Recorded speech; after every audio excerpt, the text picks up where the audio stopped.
WBC are determined to drag the sport into the grim ages. Someone explained to me, right, how Ryan Garcia already fought an eliminator in January of 2021, won the fight and flaked on his title shot, then was inactive for way over a year and defeats Emmanuel Targo over 12, and now you're putting him into another eliminator for the same belt that he flaked his title shot on. So according to Mike Coppinger, the WBC has ordered a lightweight title eliminator between Ryan and Isaac the Pitbull Cruz. If no deal is struck, purse bid on June the 14th, title held by Devin Haney, who meets George Kambosos for the Undisputed Championship on June the 5th. I'm not feeling that. Not feeling it.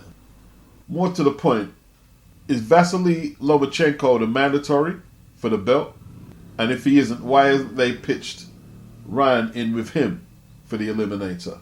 Now, maybe it's not a final eliminator. If Ryan has to fight one more fight to get that shot on the belt, then yeah, make him work for it. Why are the WBC so lenient to Ryan, you may ask? Well, you just got to look at the stats. Garcia Targo, April the 9th, the Zone show generates $1,307,735. Live gate from 12,314 tickets sold. He does have star power. Martin BAKOLE, stuck up for you a few times. But I'm looking at the box rec. I'm looking at the activity. I'm looking at 2 fights since 2019. I'm looking at him coming in at a whopping 282 pounds last September in Dubai against nondescript opposition. So if he's going to be up against Tony Yoka, who always seems to be in shape, weighed 238 for his last fight, 244 for the fight before that, 239 fight before that, Christian Hammer, 242, which shows you the fluctuation between any 2 fights is no more 6 pounds. He's also fought 4 times in the last 2 years, and Martin has fought twice. And if Martin is dealing with a fat camp here rather than a training camp, him and Billy Nelson are just kidding us around. Hopefully they get a decent payday out of it if they're not taking it serious. Anyway, the fight takes place this weekend, this Saturday, in Paris, Roman numerals. Is that 13? Probably wrong. Also on the card is Victor YOKA, Tony's younger brother, making his debut. I don't know what weight he's going to be fighting at. He did fight at middleweight in the amateurs in the European Games 2019. Anyone know anything about him? Is he any good? What's your thoughts on YOKA versus BAKOLE? You think Martin can make it competitive, or will it be a one-sided beatdown? Alright, I must have missed this story, yeah? Former Commonwealth champion, super lightweight Philip Bowes, a Londoner. He tested positive for the banned substance, OSTARINE, following an adverse finding discovered in a urine sample provided on September the 2nd, 2020. This took place after the 37-year-old had been beaten by Akeem Ennis-Brown for the Commonwealth and British honours on the same night. No doubt, naughty boy Philip got to deal with your violation. So on October 16th, 2020, UKAD charged Mr. Bowes with violating Article 2.1 of the UK anti-doping rules. Bowes admitted to the violation, but he contended that he had not committed the ADRV intentionally. He claims the presence of OSTARINE in his sample must be due to him having ingested a contaminated supplement. The National Anti-Doping Panel, oh them again, they heard his case on July the 15th, 2021. Before issuing a decision on August the 5th, they then imposed a period of ineligibility for how much time? 4 years! 4-year ban, people. The NADP are the same organization who overturned UKAD's decision to ban Hughie Fury and Tyson Fury. And from the minute they overturned it, UKAD, they couldn't afford to pursue the case because it was costing them money. And then eventually they had the backdated situation. And just like Philip Bowes admitted liability, so did Huey and Tyson Fury. Only they didn't get no 4 years. You know, I know it's different jurisdictions and different commissions and boards, but look at Gerald Miller. When has he ever got a 4-year ban for all the shit that he's took? The likes of Povetkin. This guy's got 4 years. They've effectively killed his career at 37 years of age. I'm not saying he shouldn't get 4 years, but there should be more consistency throughout the world on doping violations in pro boxing. Some joined up thinking. So Don King writes a letter to Frank Warren over Bryan versus Dubois, BT Sports broadcast rights. Now I gotta do the accent, people. I gotta do the voice. Yeah? I love Frank Warren. Frank is a great promoter. But more importantly, Frank, like me, believes that our word and integrity is our bond. That our word and integrity are more important to our manhood than a contract. That is why Frank safely took the liberty of pre-announcing BT Sports TV broadcasting of the WBA World Heavyweight Championship title fight, Trevor Bryan versus Daniel Dubois, without a signed contract, without fear or apprehension. I am deeply honored and very proud to have worked together with Frank over the years and to have worked together on some great promotions, history-making promotions, than to be his friend and have helped him with love, tolerance, and veracity, and then watched him grow and develop into a great promoter of the people who keeps his word. Don King. Well, basically, it sounds like Frank took the initiative, even though Don won the purse bids, knowing that Don doesn't have no backing from the major networks across the pond. Frank took the initiative and got the ball rolling and started promoting the fight and the event on BT to be broadcast on BT now. It's a bit bold if Frank didn't even ask Don, because Don's got the rights. He won the purse bid. But what else was going to happen? You know, this had to happen. Don needed help here. You can't put this on the Fight Network. You've got to pay Daniel 45%, Trevor Bryan 55%. You know, that's over $1 million a piece to each guy, because the winning bid was $3.12 million. It's a lot of money. How are you going to recoup that on the Fight Network? To be honest, how are you going to recoup it on BT? Like, what time slot are we talking about? Are you going to put this on at 4 or 5 a.m. in the UK? Because then you lose the prime time slot viewing in the UK, which is 10 p.m. 10 p.m. in America is what? 4 or 5 p.m. mid-afternoon to early evening. I guess they'll have to hash that out and work that out, what time slot they're going to put it on. Maybe they should hold it in Britain. I wonder what happened to the court case to bring Daniel's percentage of the purse bid down. It's worked out lovely for Frank. He doesn't have to cough up all the dough, and he gets to fight on BT. You know, Don's still going to put it on the Fight Network over America. He's going to try and rustle up whatever money he can. It's actually a pretty good fight for BT, in all truth, as long as Frank don't get the idea of putting this on pay-per-view. Don't put Trevor Bryan on pay-per-view. Don't even try it. Just because it's got WBA attached to the fight. Don't try it. It'll be a bad look. Steve Kim, he mentioned how when he saw Dimitri Bivol last month in Indio, that his workout was no more than 45 minutes that day in the gym. Steve says, I believe many fighters are actually overtrained going into bouts. Sometimes less is more. Billy Nelson, who we've been talking about earlier, he's in charge of Martin BAKOLE. He says, this is very true. Some boxers leave the fight in the gym. Seen it often. See, this all sounds impressive. But, you know, you've got to watch what ears hear it. Because to some boxers, it sounds like, oh, so I can do 45 minutes in the gym and then go off and gallivant for the rest of the day. Not necessarily. He done 45 minutes in the gym, but he might have done how much time warming down when he left. You know, 45 minutes in the gym, I'm thinking now, that's approximately the duration of a bout, if you include the intervals, a 12-rounder.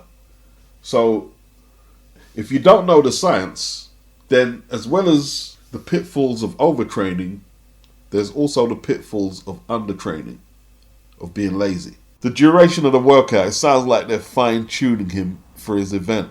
No more, no less. It's no point training for a marathon if you're a sprinter or vice versa. You know, you might think you need to run 20 miles and do an hour of cardio. But if there's a science to this 45-minute workout, which I think is the case here, can't really argue because Bivol's getting the results. That's all the proof you need. Official. Ben Whittaker has been announced to have reached a promotional agreement with boxer XX, Sky Sports. Silver medalist at light heavy. He joins Lauren Price, Carice Artingstall, Fraser Clark, Caroline Dubois, all former Olympians on boxer XX. They have snagged 4 out of the 6 medalists from the Tokyo Games, Team GB's finest. He's also managed by Anthony Joshua's 258 Management, which is a fledgling management company. It's not a joke. Now, I'm interested in this kid here. I really am. I want to see where it goes. The shock for me, though, was that he's to be trained by a SUGARHILL steward. At first, I thought, well, he's a pure boxer. Why are you going to go with this guy here? You see why Tyson Fury's bought SUGARHILL and he's turned him into a slugger. But it makes sense now. Better you learn that side of the game early than when you get in a dogfight and you can't switch it up. I don't think they're going to change him radically, but they're going to get that mean streak in there quick, learn all the tricks when it comes to infighting, and get him on the road to scoring knockouts. This is what you've got to do. Like, he's a light heavy, right? Archie Moore, Bob Foster, Roy Jones, Bob Satterfield, Spinks, Matthew Sard, fuck it, Kovalev, Stevenson, Tur, BF, Bivol. He's not perceived as a badass. That's the bottom line, yeah? And then his demeanor doesn't give you that either. You see, Jamal Charlo, his KOs have dried up a little at middle. But the way he talks, the way he acts, and the way his fans build him up, he's perceived as a badass. And maybe that's why Canelo's got to go fight them guys. You know, like Charlo. Because he's perceived as a badass by his fan base, the PBC fans. And, you know, even Mike Tyson, the Mexican monster. And these are perceptions that their fan bases are built for them. And it's not even justified. But American boxing fans are amongst the most biased out there. If you don't live in the same postcodes as their fighters, then there's no way you can be as good as these guys there. Even though Benavidez has got a whack-ass resume and Charlo has a whack-ass middleweight resume, it doesn't matter. So maybe if Canelo's going to be fighting in America, he needs to go knock them guys off. No disrespect to David Benavidez fans, he wouldn't make good sparring for Dimitri Bivol, and neither would your boy Charlo. That's the big opinion.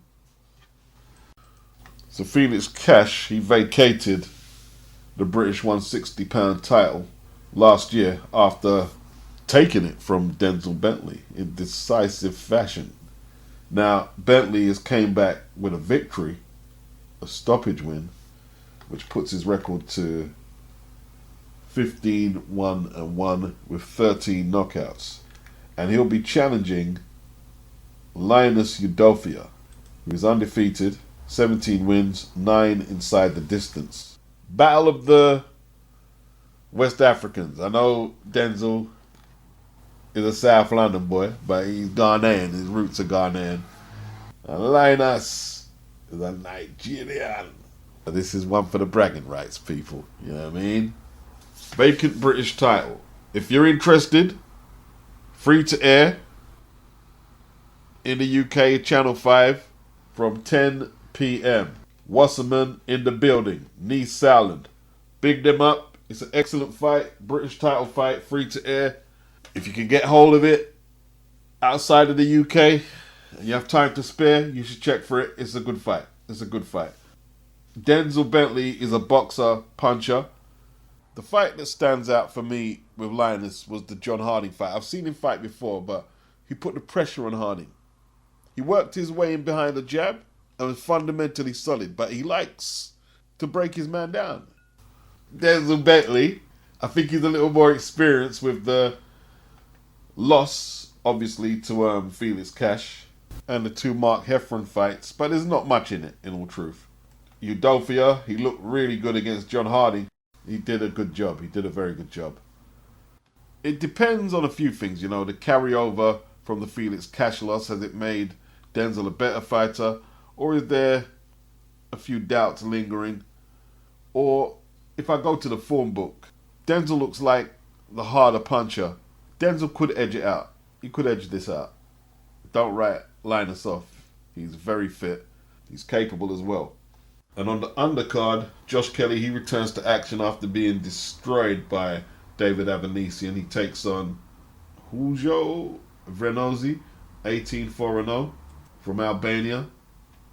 He's been stopped 3 times, so he's not going to provide much opposition, I wouldn't have thought. He actually lost to Linus Udofia in 2021 at 155. Got Harlem Eubank on there, Chris Jr.'s cousin. Both Josh and Harlem are trained by Adam Booth. So Channel 5 back in the building. I'm not going to lie, no disrespect to Mick Hennessy. You know, apart from maybe the Shaqan Pitters, Craig Richards fight, this is better quality than the cards Mick was putting on. And you would expect so. Wasserman have a lot more money at their disposal. And it's good to see. It's good to see, like, it's very competitive right now. Sky, doing their thing. Excelling when everybody thought it was done when Eddie and Matchroom left. They're doing their thing. Frank Warren, done a big Wembley card. He's still in the game. It's competitive, and this is very good. This is very good. Shame about Pro Bellum. Really is. They're still doing cards, but they're having to broadcast them on their website. Now Eurosport have pulled out. So, sources, Michael Benson, Anthony Yarde. I personally think I know how to beat Dimitry Bivol. It will be a task because he's fundamentally very good. I don't lie to nobody. I'm not going to say, it's an easy fight for me or anything like that. He's fundamentally very good. He has the size, the power, and the ability, in my opinion, to beat him. But the inactivity, I mean, if Canelo, who's had 4 fights since 2019, all title fights, came up short against Bivol, I really don't know what to say. Like, I want to have enthusiasm about what he says, but Bivol's legs are about 10 times better than what Kovalev's were when Yarde fought him. I don't see it. I wonder if he believes he can beat Canelo as well at 175. Maybe he could. It would be an excellent fight. But look, let me just say this, right? I know for sure there's a lot of people, like British boxing fans, who are not happy with what I have to say about Anthony Yarde recently. I know that. But this is the issue, isn't it? People say, you see, you hate the American boxers. You hate Eastern European boxers. Mostly the fans I dislike, really. And there's a few British boxers who have been taken as a joke right now. Chris Eubank is being taken as a joke. When he called out Golovkin recently, they're not taking him serious. And the thing is, Chris has actually pushed himself a little harder than Yarde in terms of opposition faced. A lot harder, actually. And the truth is, most people will read what Anthony Yarde said, and they're not going to take it serious. Because they'll be thinking, well, what the fuck has he done? Who's he beat? To suggest that he can beat Dimitry Bivol. I don't know how long Frank's going to keep him inactive. The winner of Smith and Beterbiev is not going to be ready to fight until the end of the year 2023. You know, the whole argument against what I'm saying, that he's not active enough to mix it at the top, is baffling to me. Like, what is it I'm saying wrong that makes me a figure of hate, if you like, for Anthony Yarde? What is it I'm saying wrong? I don't know when it was, but Anthony Joshua was saying that because he got to the titles so quickly, his development got hindered because he couldn't fight as regular as you're able to when you don't have a belt, when you're a prospect / contender. And this is the time you should be using and utilizing to sharpen up your tools by being active. You know, the world has changed, not just boxing. Life has changed. Everything you do is tied up in admin and red tape and legislation. So, whereas a lot of old school boxers may take some non-title fights if they're a world champion, or maybe defend their belt 4 or 5 times a year, that shit just doesn't happen now. You know, I don't know what happened.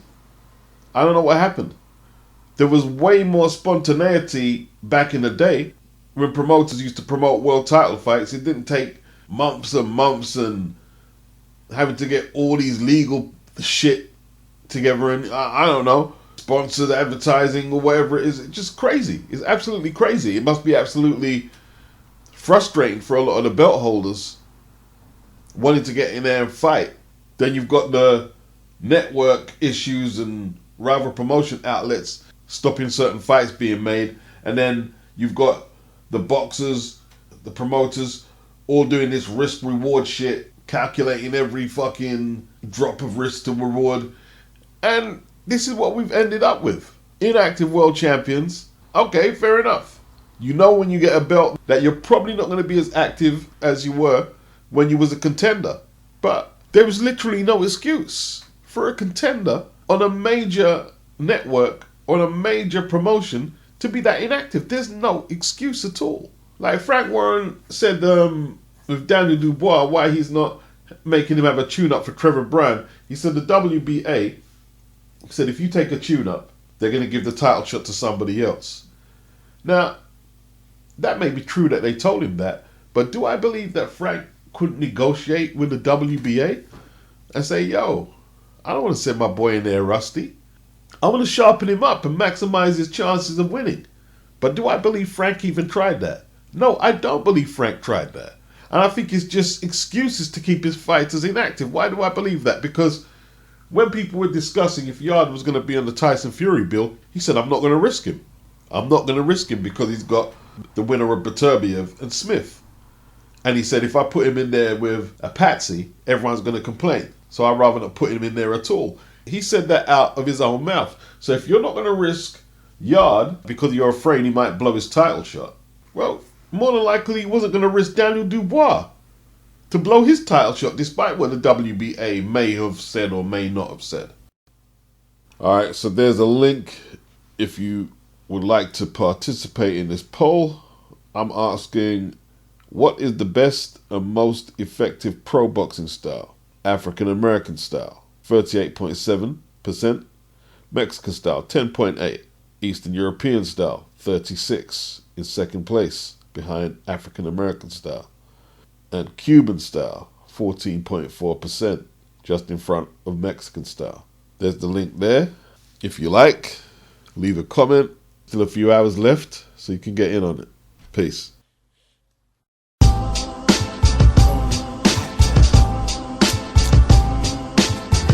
Yeah, that shit sound crazy. Uptown, I started off in the 20th century, now I'm in the next one. Still rockin' fly shit, ain't trying to impress them. These niggas talk a lot of shit because I lets them. But I could blow these niggas up, I could caress them.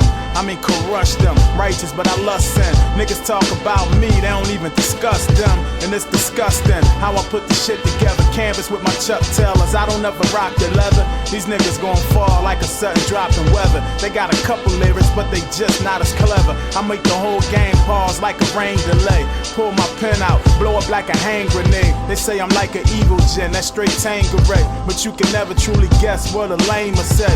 Got them wildin' in the street like when the Phillies won. And ain't nobody smoking me, I'm like a Phillies blunt. Beef like a condom, they scared when they pop off. Treat you like a coupe, can't wait to chop your top off. They not J's, little nigga, they are knockoffs. Marv Albert on them, all I do is shot call. Car shots, these niggas faking than some mall cops. Got a buzz, that shit spreading like the smallpox. They gave me the ball, they put the game in my hands. They said you the man to put the fans in the stand. That mean the pressure on, but I ain't got no hypertension. That guy that used to be your favorite, it's alright to bench him. My ascension to the top, I feel it's predestined. You say this nigga ain't sick, you better retest him. I'ma stretch pussies out, y'all some C-sections. I ain't never ran, not even in elections. You only hard around your homies, gay erections. The game mine, I got my motherfucking name etched in. Got the street sign, the block monogram. Been fly so long, I ain't never tryna land. Was fly since the dot peeped at my sonogram. I could pull a bitch if I was in a 40 Cono van. How you doing, J5? I'm surviving. My team going to the top and I'm driving. I peeped the game and saw a spot with my name on it. Wipe the track off, it's crazy how I came on it. So far, gotta look up in the stars for him. Like a high jump, must elevate your bars to win. So far, gotta look up in the stars for him. Like the high jump, must elevate your bars to win. That means they never gonna win. I'ma never let them catch up. Every time they think they getting close, I just pull off on them, jet speed. They ain't even close, cause I'm way out of the stratosphere. Fuck a Facebook, I am updating my status here. Catch me on the block with my homies talking big shit. Cover up my face because the 35th district know me and they know my work, they know I be in beast mode. Know I play the game good, like I know the cheat code. We used to be Negroes, funny how we niggas now. And since we embrace that, funny how they dig us now. And they wanna ride with us now. I keep the door closed, get them niggas out of here. Need that room for more hoes. Catch me at the dice game, talking, throwing door blows. Taking all that mortgage money, making houses foreclosed. I don't reinvest that, I use it for more clothes. Keep the 4-4 though, more money means more woes. Now it's obvious I'm dedicated, I should be educated, but I never made it.